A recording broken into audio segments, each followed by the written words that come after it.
एक भिडियो देखुवा समस्त को प्रभु जीशु ख्रीष्ट नाम मोर नमस्कार जनावि। प्रिय माने आज एक समय रे ईश्वर को वाक्य मध्य अल्प विषय माने जानिबा।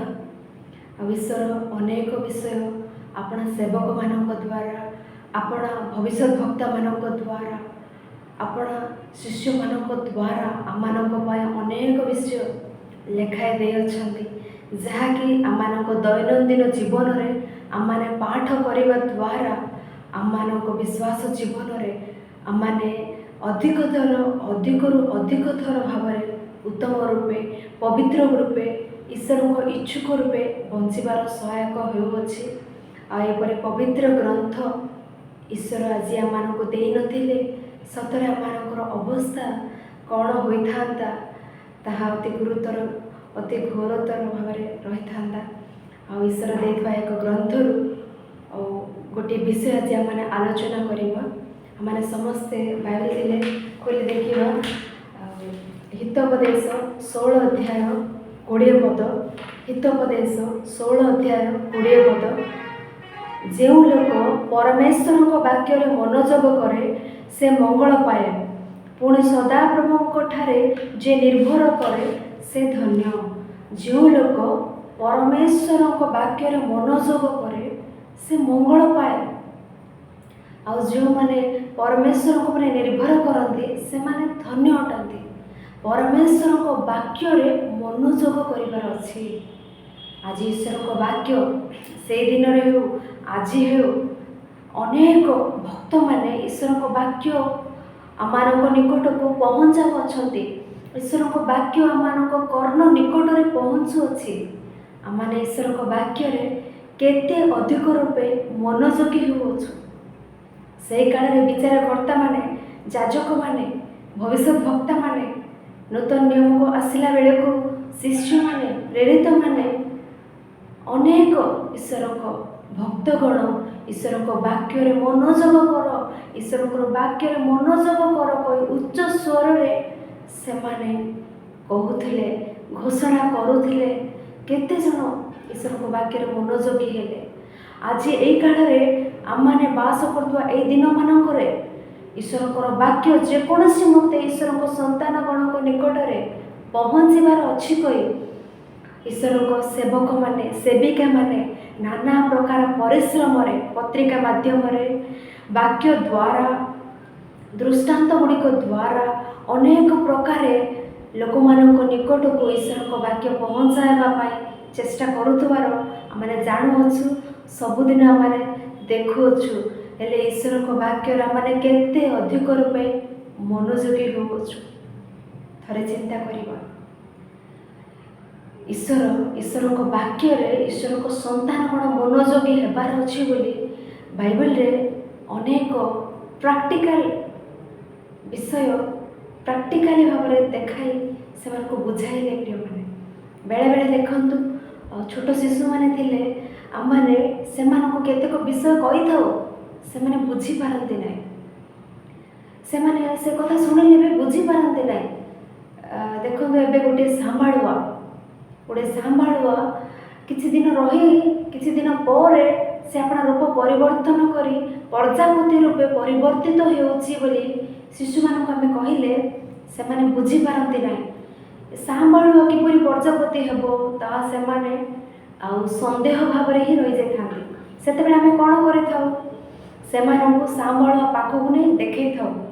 सांभाळ देखो घर कोण रे नहले गछ गुडी करे लागि रहिथिबो ता किछि दिन निज पाई एक घर प्रस्तुत करी से भीतर ही से रही किछि दिन से रही ता पोरे से किपरि देख प्रजापति रूपे परिवर्तित होउछि।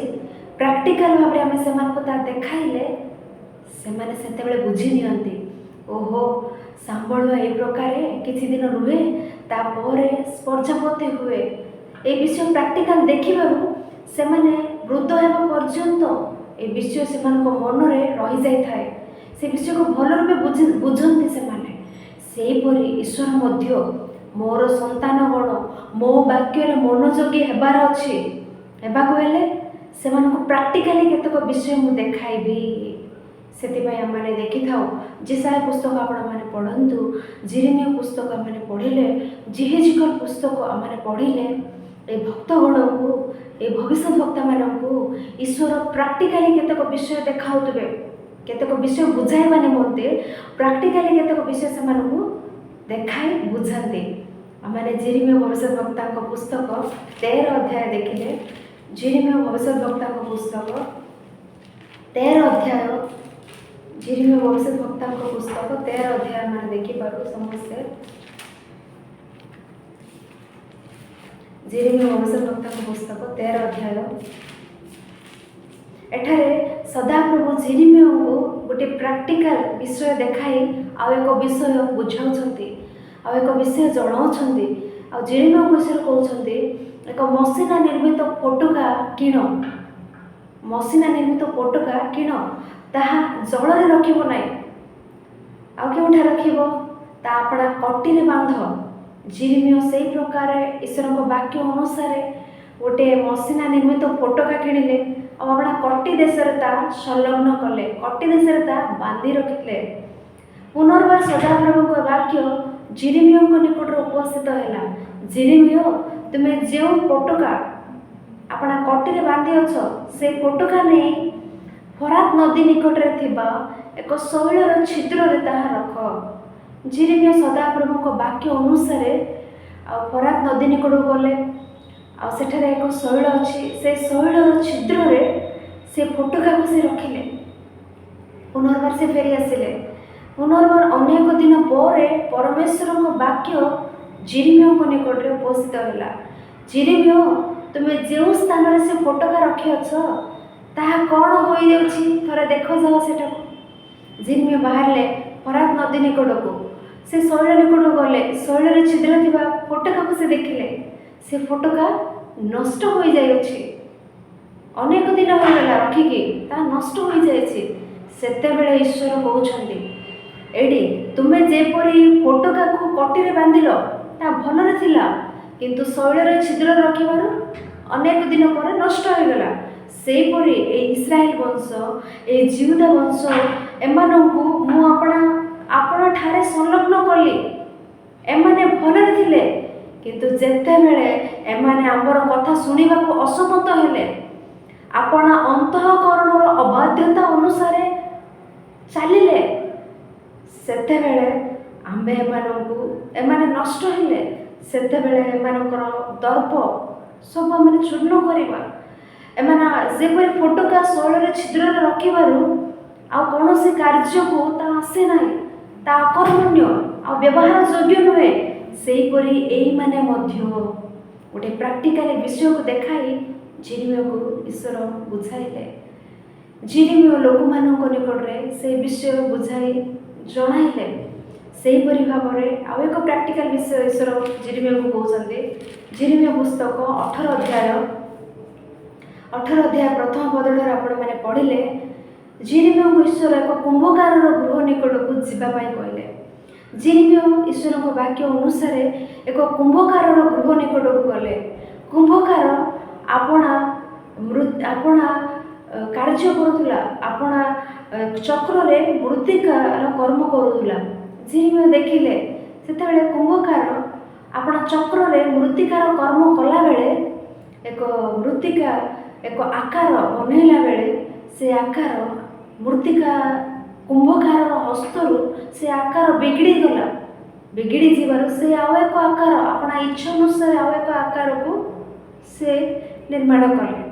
ईश्वर कहते कुंभकार हस्तर मृत्तिका जे प्रकार इस्राएल वंश, ए जिहुदी वंश, ए मनुष्य मान जीवन मो हस्तर से प्रकार मु अपना इच्छा अनुसार से प्रति जा इच्छा मुझे करें। जेपरी कुंभकार मृत्तिका प्रति जो प्रकार अपना इच्छा अनुसार करे, मु इस्राएल वंश ए जिहुदा जेरुसलेम थिबा लोक मानक प्रति मु करिपारे बोली ईश्वर कहउछन्ती। एही प्रकार प्रिय माने बुझाइबा पाए अनेक प्राक्टिकल विषय ईश्वर आ भविष्य भक्ता मानक आम मानक अनेक प्राक्टिकल विषय बुझाई कहले। बेले बेले देखंतु आम्भे माने आमानक परिवार रे आमानकर संतान गण थिले, सेमाने आमानकर कथा न सुनिला बेले आमे सेमानकु बुझाइबा पाए कहिथाउ। ଏଠି ଅମୁକ ବ୍ୟକ୍ତିର ପୁଅ ସେ ଆପଣଙ୍କର ବାପାଙ୍କ କଥା ଶୁଣୁଅଛି, ଅମୁକ ସ୍ତ୍ରୀ ଲୋକଙ୍କ ଝିଅ ସେ ତାଙ୍କ ମାଆଙ୍କ କଥା ଶୁଣୁଅଛି, ମାଆଙ୍କ କଥାରେ ବାଧ୍ୟ। ତୁମେ କାହିଁକି ମୋ କଥା ଶୁଣୁନ, ତୁମେ କାହିଁକି ମୋର କଥା ମାନୁନ, ଆମମାନେ କହିଥାଉ। ସେହିପରି ଈଶ୍ୱର ଇସ୍ରାଏଲୀୟମାନେ ଜେରୁସାଲେମ ଯୁଦା ପ୍ରଦେଶରେ ଥିବା ଲୋକମାନେ ଈଶ୍ୱରଙ୍କ ବାକ୍ୟରେ ମନୋଯୋଗୀ ନ ହେଲା ବେଳେ ଈଶ୍ୱର ଏକ ଗୋଷ୍ଠୀକୁ ଦେଖାଉଅଛନ୍ତି। ସେମାନେ ସେମାନଙ୍କ ସନ୍ତାନଗଣ ସେମାନଙ୍କ ପିତୃପୁରୁଷମାନଙ୍କର ଆଜ୍ଞା ଶୁଣୁଅଛନ୍ତି। ତୁମ୍ଭେମାନେ ମୋର ସନ୍ତାନ, ତୁମମାନେ କାହିଁକି ମୋ କଥା ଶୁଣୁନ, ମୋ କଥାରେ କାହିଁକି ମନୋଯୋଗୀ ହେଉନ ବୋଲି କହୁଛନ୍ତି। ସେ ବାକ୍ୟ ଦେଖନ୍ତୁ, ଯେରେମିୟା ପୁସ୍ତକ 35 ଅଧ୍ୟାୟ। ଆମେ ସମସ୍ତେ ବାଇବେଲ ଖୋଲି ଦେଖୁ। ଯେରେମିୟା ପୁସ୍ତକ 35 ଅଧ୍ୟାୟ ପ୍ରଥମ ପଦଠାରୁ। ଯୋସିଆର ପୁତ୍ର ଜିହୁଦାର ରାଜା ଜିହୋୟାକିମର ଅଧିକାର ସମୟରେ ସଦାପ୍ରଭୁଙ୍କ ଠାରୁ ଯେରେମିୟାଙ୍କ ନିକଟରେ ଏହି ବାକ୍ୟ ଉପସ୍ଥିତ ହେଲା। ତୁମେ ରେଖବୀୟ ବଂଶ ନିକଟକୁ ଯାଇ ସେମାନଙ୍କ ସଙ୍ଗେ ଆଳାପ କର ଓ ସଦାପ୍ରଭୁଙ୍କ ଗୃହର ଏକ କୋଠରୀକୁ ଆଣି ସେମାନଙ୍କୁ ଦ୍ରାକ୍ଷାରସ ପାନ କରିବାକୁ ଦିଅ। ଯୋସିଆର ପୁତ୍ର ଜିହୁଦାର ରାଜା ଜିହୋୟାକିମର ଅଧିକାର ସମୟରେ ଯେରେମିୟାଙ୍କ ନିକଟରେ ଈଶ୍ୱରଙ୍କ ବାକ୍ୟ ଉପସ୍ଥିତ ହେଲା। କ'ଣ ସେ ବାକ୍ୟ?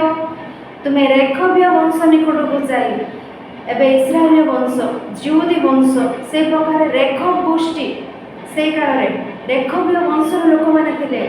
ଯେରେମିୟାଙ୍କୁ ଈଶ୍ୱର ରେଖବୀୟ ବଂଶ ନିକଟକୁ ଯିବା ପାଇଁ କହୁଛନ୍ତି। ଆଉ ସେମାନଙ୍କୁ ଡାକ, ସେମାନଙ୍କୁ ଆଣ ସଦାପ୍ରଭୁଙ୍କ ମନ୍ଦିରକୁ, ମନ୍ଦିରର କୋଠରୀ ମଧ୍ୟକୁ ଆଣ, ଆଉ ସେମାନଙ୍କୁ ଦ୍ରାକ୍ଷାରସ ପାନ କରିବାକୁ ଦିଅ। ଦୁଇ ଗୋଟି ପ୍ରାକ୍ଟିକାଲ ବିଷୟ ମାନେ ଦେଖିଲୁ। ଏହା ମଧ୍ୟ ଈଶ୍ୱର ପ୍ରାକ୍ଟିକାଲି ଭାବରେ ସେମାନଙ୍କୁ କହୁଛନ୍ତି ଆଉ ଦେଖାଉଛନ୍ତି। ଯେରେମିୟା ଈଶ୍ୱରଙ୍କ ବାକ୍ୟ ଅନୁସାରେ କଲେ ନା ନାହିଁ ଦେଖନ୍ତୁ 5 ପଦରେ। ପୁଣି ମୁଁ ରେଖବ ବଂଶୀୟ ଲୋକମାନଙ୍କ ସମ୍ମୁଖରେ ଦ୍ରାକ୍ଷାରସ ପୂର୍ଣ୍ଣ କେତେକ ପାତ୍ର ଓ ପାନ ପାତ୍ର ରଖି ସେମାନଙ୍କୁ କହିଲେ, ତୁମମାନେ ଦ୍ରାକ୍ଷାରସ ପାନ କର। ଯେରେମିୟା ସେହି ଅନୁସାରେ କଲେ। ରେଖବ ବଂଶୀୟ ଲୋକମାନଙ୍କୁ ଡକାଇ ଆଣି ଆଉ ସଦାପ୍ରଭୁଙ୍କ ମନ୍ଦିରରେ ଏକ କୋଠରୀରେ ଦ୍ରାକ୍ଷାରସ ସେମାନଙ୍କୁ ଦେଲେ। ଏଠି ଦ୍ରାକ୍ଷାରସ ପାନ କର କହିଲେ। ସେମାନେ ପାନ କଲେ କି ନା ନାହିଁ ଆମେ ଦେଖିଲେ 6 ପଦରେ। ମାତ୍ର ସେମାନେ କହିଲେ, ଆମମାନେ ଦ୍ରାକ୍ଷାରସ ପାନ କରିବୁ ନାହିଁ, କାରଣ ଆମମାନଙ୍କ ପିତୃପୁରୁଷ ରେଖବର ପୁତ୍ର ଜିହୋନାଦାବ ଆମମାନଙ୍କୁ ଏହି ଆଜ୍ଞା ଦେଇଅଛନ୍ତି, ତୁମମାନେ ଓ ତୁମମାନଙ୍କର ସନ୍ତାନଗଣ କେହି କେବେ ଦ୍ରାକ୍ଷାରସ ପାନ କରିବ ନାହିଁ। ଯେରେମିୟା ସେମାନଙ୍କ ସମ୍ମୁଖରେ ଦ୍ରାକ୍ଷାରସ ରଖିଲେ, ସେମାନେ ପାନ କରୁନାହାନ୍ତି। ସେମାନେ ପାନ ନ କରି ସେମାନେ କ'ଣ କହୁଛନ୍ତି କହିଲେ, ଆମମାନଙ୍କ ପିତୃପୁରୁଷ ରେଖବର ପୁତ୍ର ଜିହୋନାଦାବ ଆମମାନଙ୍କୁ ଏକ ଆଜ୍ଞା ଦେଇଅଛନ୍ତି। କ'ଣ ସେ ଆଜ୍ଞା? ତୁମେ କେବେ ହେଲେ ଦ୍ରାକ୍ଷାରସ ପାନ କରିବ ନାହିଁ। ଆହୁରି ତୁମେ କେବେ ଆପଣ ନିମନ୍ତେ ଗୃହ ନିର୍ମାଣ କରିବ ନାହିଁ, ତୁମେ ବୀଜ ବୁଣିବ ନାହିଁ, ତୁମେ ଆପଣ ନିମନ୍ତେ ଦ୍ରାକ୍ଷା କ୍ଷେତ୍ର ରୋପଣ କରିବ ନାହିଁ। ରେଖବ ବଂଶୀୟ ଲୋକମାନଙ୍କର ରେଖବର ପୁତ୍ର ଜିହୋନାଦାବ ତାଙ୍କର ସନ୍ତାନଗଣକୁ ଏକ ଆଜ୍ଞା ଦେଇଅଛନ୍ତି। କିଛି ଆଜ୍ଞା କ'ଣ? ଦ୍ରାକ୍ଷାରସ ପାନ କରିବ ନାହିଁ, ଆପଣ ନିମନ୍ତେ ଗୃହ ନିର୍ମାଣ କରିବ ନାହିଁ, ବୀଜ ବୁଣିବ ନାହିଁ, ଦ୍ରାକ୍ଷା କ୍ଷେତ୍ର ରୋପଣ କରିବ ନାହିଁ। ଏହିସବୁ ସେମାନେ ପାଳନ କରୁଅଛନ୍ତି। ସେମାନେ ଦ୍ରାକ୍ଷା କ୍ଷେତ୍ର ରୋପଣ କରୁନାହାନ୍ତି, ବୀଜ ବୁଣୁନାହାନ୍ତି, ଆପଣ ନିମନ୍ତେ ଗୃହ ନିର୍ମାଣ କରୁନାହାନ୍ତି, ତମ୍ବୁରେ ବାସ କରୁଅଛନ୍ତି। ଏସବୁ ତୁମମାନେ ପାଳନ କଲେ ତୁମମାନେ ଯେଉଁ ଦେଶରେ ପ୍ରବାସ କରୁଅଛ ସେହି ଦେଶରେ ଦୀର୍ଘକାଳ ବଞ୍ଚିବ। ଏହା ସେମାନଙ୍କ ପିତୃପୁରୁଷଙ୍କର ଆଜ୍ଞା ଥିଲା। ତାହା ସେମାନେ ବର୍ଷ ବର୍ଷ ଧରି ପାଳନ କରୁଅଛନ୍ତି। ପିତୃପୁରୁଷମାନଙ୍କ ଆଜ୍ଞାରେ ମନୋଯୋଗୀ ଅଟନ୍ତି।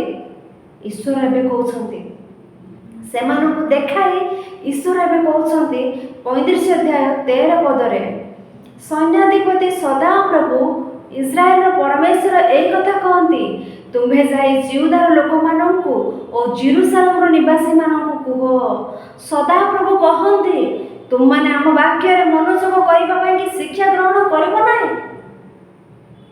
ଈଶ୍ୱର କହୁଛନ୍ତି, ତୁମ୍ଭେମାନେ କି ଆମ ବାକ୍ୟରେ ମନୋଯୋଗୀ ହେବା ପାଇଁ ଶିଖିବ ନାହିଁ କି, ଶିକ୍ଷା ଗ୍ରହଣ କରିବ ନାହିଁ କି? ରେଖବର ପୁତ୍ର ଜିଓନାଦାବ ଆପଣ ସନ୍ତାନଗଣକୁ ଦ୍ରାକ୍ଷାରସ ପାନ ନ କରିବା ପାଇଁ ଯେଉଁ ଆଜ୍ଞା ଦେଇଥିଲା ତାହାର ସେହି ବାକ୍ୟ ପ୍ରତିପାଳିତ ହେଉଅଛି। ସେମାନେ ଆଜି ପର୍ଯ୍ୟନ୍ତ ଦ୍ରାକ୍ଷାରସ ପାନ କରନ୍ତି ନାହିଁ, କାରଣ ସେମାନେ ଆପଣା ପିତୃପୁରୁଷର ଆଜ୍ଞା ପାଳନ କରନ୍ତି। ମାତ୍ର ଆମେ ତୁମମାନଙ୍କୁ କହିଅଛୁ, ପ୍ରଭାତରେ ଉଠି କହିଅଛୁ, ଆଉ ତୁମମାନେ ଆମ କଥାରେ ମନୋଯୋଗ କରିନାଅ। ରେଖବର ସନ୍ତାନଗଣ ଆପଣା ପିତୃପୁରୁଷଙ୍କର ଆଜ୍ଞା ମନୋଯୋଗ ହେଉଛନ୍ତି, କିନ୍ତୁ ଆମ୍ଭେ ସଦାପ୍ରଭୁ ଅତି ପ୍ରଭାତରେ ଉଠି ଭବିଷ୍ୟତଗଣକୁ ପଠାଇଲୁ। ସେମାନେ ଆସି ତୁମମାନଙ୍କୁ ମୋର ବାକ୍ୟ ଜଣାଇଲେ, ତୁମମାନେ ମନୋଯୋଗୀ ହେଲ ନାହିଁ। ମୁଁ କ'ଣ କହିଲି ତୁମମାନଙ୍କୁ? ଆପଣା କୁପଥରୁ ଫେର, ଆପଣା ଆଚରଣ ସୁଧରାଅ। ତୁମମାନେ ଅନ୍ୟ ଦେବଗଣର ସେବା କରିବା ନିମନ୍ତେ, ଅନ୍ୟ ଦେବଗଣର ପୂଜା କରିବା ନିମନ୍ତେ ସେମାନଙ୍କର ପଶ୍ଚାତଗାମୀ ହୁଅ ନାହିଁ, ଏହା ମୁଁ କହିଲି। ଏହା ତୁମମାନେ ଶୁଣୁନାହ, ଏହି ବିଷୟରେ ତୁମମାନେ ମନୋଯୋଗୀ ହେଉନାହ। ଏହା ତୁମମାନେ ଶୁଣିଲେ, ମୋର ଏହି ବାକ୍ୟ ତୁମମାନେ ମନୋଯୋଗୀ ହେଲେ, ମୁଁ ତୁମମାନଙ୍କୁ ଦେଇଥିବା ଦେଶରେ ତୁମମାନେ ସବୁବେଳେ ବାସ କରିବ, এই କଥା ମୁଁ କହିଅଛି। ସାଧାରଣ ପିତୃପୁରୁଷ ଗଣର କଥା ସେମାନେ ଶୁଣିଲେ, ମୁଁ ସର୍ବଶକ୍ତିମାନ ପରମେଶ୍ୱର, ମୋର କଥା ତୁମମାନେ ଶୁଣିଲ ନାହିଁ, ମୋର ବାକ୍ୟ ତୁମମାନେ ମନୋଯୋଗୀ ହେଲ ନାହିଁ। ସେଇଥିପାଇଁ ଯେଉଁ ଅମଙ୍ଗଳର କଥା ମୁଁ ତୁମମାନଙ୍କ ବିଷୟରେ କହିଅଛି, ସେ ଅମଙ୍ଗଳ ତୁମ ପ୍ରତି ଘଟିବ। ଈଶ୍ୱରଙ୍କ ବାକ୍ୟରେ ମନୋଯୋଗୀ ହେଉନଥିବା ଜେରୁସାଲେମ ଜିହୁଦା ପ୍ରଦେଶ ବିଷୟରେ ଈଶ୍ୱର କହୁଛନ୍ତି, ଯେଉଁ ଅମଙ୍ଗଳ ଘଟାଇବି ଏହି ଦେଶ ଏହି ନିବାସୀମାନଙ୍କ ବିରୁଦ୍ଧରେ, ସେ ଅମଙ୍ଗଳ ତୁମ ପ୍ରତି ଘଟିବ, କାରଣ ତୁମମାନେ ମୋର କଥାରେ ମନୋଯୋଗୀ ହେଉନାହ। କିନ୍ତୁ ରେଖବ ବଂଶର ସନ୍ତାନଗଣ ପିତୃପୁରୁଷଗଣର କଥା ମନୋଯୋଗୀ ହୋଇ ଆଜି ପର୍ଯ୍ୟନ୍ତ ପ୍ରତିପାଳନ କରୁଥିବାରୁ ସେମାନେ ଆମ ସମ୍ମୁଖରୁ କେବେ ସେମାନଙ୍କର ବଂଶର ଲୋକମାନଙ୍କର ଅଭାବ ନହିବ। ସେମାନେ ସବୁବେଳେ ଆମ ସମ୍ମୁଖରେ ରହିବେ, କିନ୍ତୁ ତୁମମାନଙ୍କ ପ୍ରତି ଅମଙ୍ଗଳ ଘଟିବ।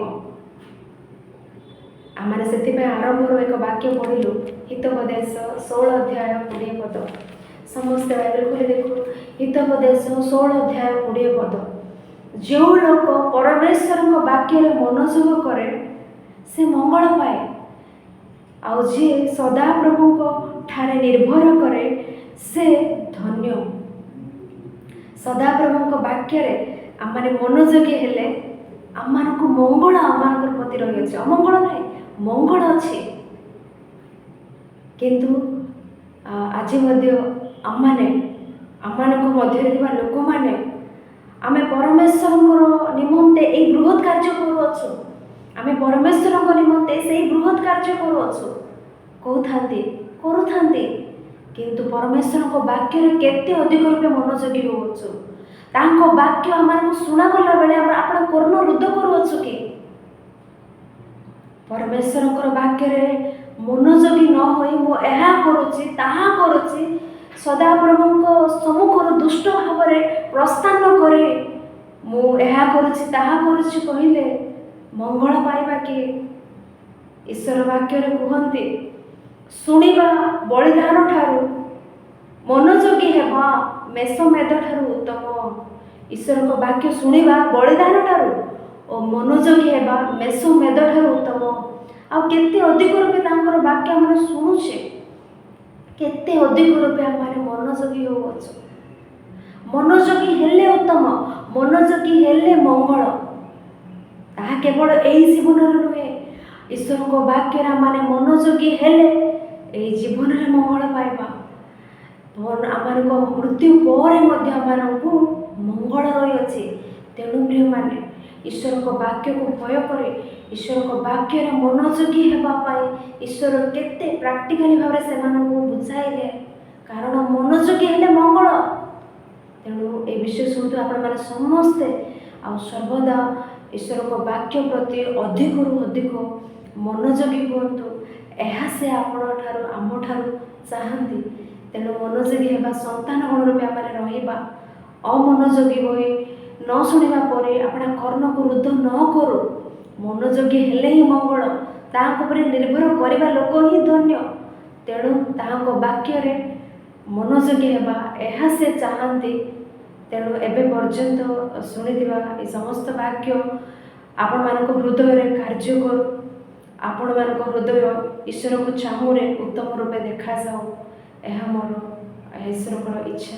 ତେଣୁ ଏ ସମସ୍ତ କଥା ଧୈର୍ଯ୍ୟ ସହକାରେ ଶୁଣିଥିବାରୁ ଧନ୍ୟବାଦ ଜଣାଏ ଏ ଅଳ୍ପ ବାକ୍ୟ ଶେଷ କରୁଅଛି।